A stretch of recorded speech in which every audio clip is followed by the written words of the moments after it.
মির্জা আব্বাসের নির্দেশে তারেক রহমানের সম্মতিতে এই ঘটনা আজকে ঘটেছে।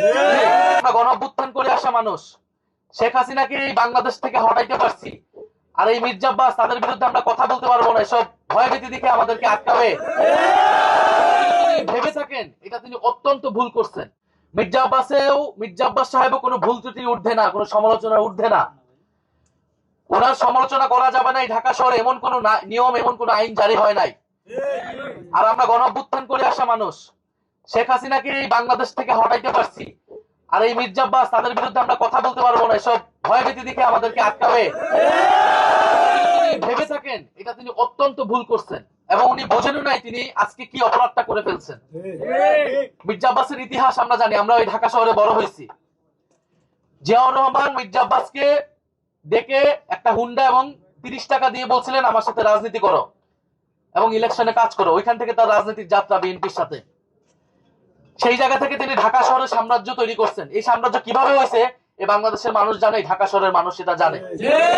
ওনাদের উচিত ছিল গণ অভ্যুত্থানের পরে জনগণের সামনে তাদের অতীতের সকল অপকর্মের জন্য ক্ষমা চাওয়া এবং তারপরে নতুন করে রাজনীতি শুরু করা। তারা জামাতকে অতীত নিয়ে অনেক কথা বলে, তাদের নিজেদের অতীত কিন্তু বাংলাদেশের মানুষ ভুলে নাই। 2001 থেকে 6 যে দুঃশাসন তারা তৈরি করেছে সেটা কিন্তু বাংলাদেশের মানুষ ভুলে নাই।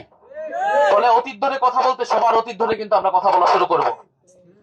ফলে মির্জা আব্বাস সাহেবের প্রতি আমাদের আহ্বান থাকবে, অনুরোধ থাকবে, আগে যা করছেন সেই আচরণ যদি পরিত্যাগ করতে না পারেন তাহলে কিন্তু এবার নির্বাচনে এটার পরিণতি ভালো হবে না। এবং বিএনপির মির্জা আব্বাস সহ এই বিভিন্ন সিনিয়র নেতৃবৃন্দ তারা গত 16 বছর আওয়ামী লীগের সাথে আপোষ করে রাজনীতি করেছে। আপনারা দেখবেন তাদের বেশিরভাগের ব্যবসা বাণিজ্য সবকিছু আওয়ামী লীগের লোকদের সাথে সংশ্লিষ্ট এবং তারা নিজেদের ব্যবসা বাণিজ্য অর্থ সম্পত্তি টিকানের লোভে, টিকানের কারণে, নিজেদের স্বার্থের কারণে তারা হোল হার্টেডলি কখনো রাজপথে নামে নাই, মাঠে নামে নাই। ছাত্রদল, যুবদল, বিএনপি, তৃণমূলের নেত্রীরা, নেতাকর্মীরা জীবন দেওয়ার জন্য প্রস্তুত ছিল, কিন্তু এই মির্জা আব্বাসের মতো নেতারা ঢাকা শহরে কোনো গ্রিন সিগন্যাল দেয় নাই। গণ অভ্যুত্থানের সময় তারা মির্জা আব্বাসদের জন্য অপেক্ষা করে নাই। ছাত্র শিবির, ছাত্রদল, গণ অভ্যুত্থানের বৈষম্য বিরোধী সকল নেতাকর্মীরা জনগণের জন্য রাজপথে নেমে গিয়েছিল। ফলে মির্জা আব্বাসের যে ব্যাংক ব্যালেন্স, তাদের যে ব্যবসা, তাদের যে সাম্রাজ্য, সে আওয়ামী লীগের সময় পুরোটাই ইনটেক ছিল এবং এটা বেশিরভাগ বিএনপি নেতাকর্মীদের আপনি দেখবেন খুঁজলে একই জিনিস পাবেন।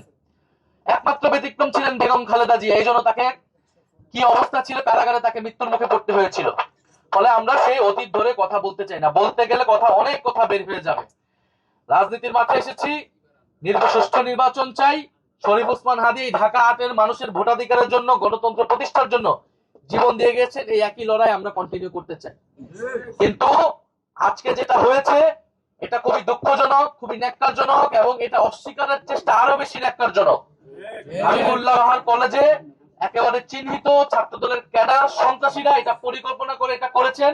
মির্জা আব্বাসের নির্দেশে তারেক রহমানের সম্মতিতে এই ঘটনা আজকে ঘটেছে।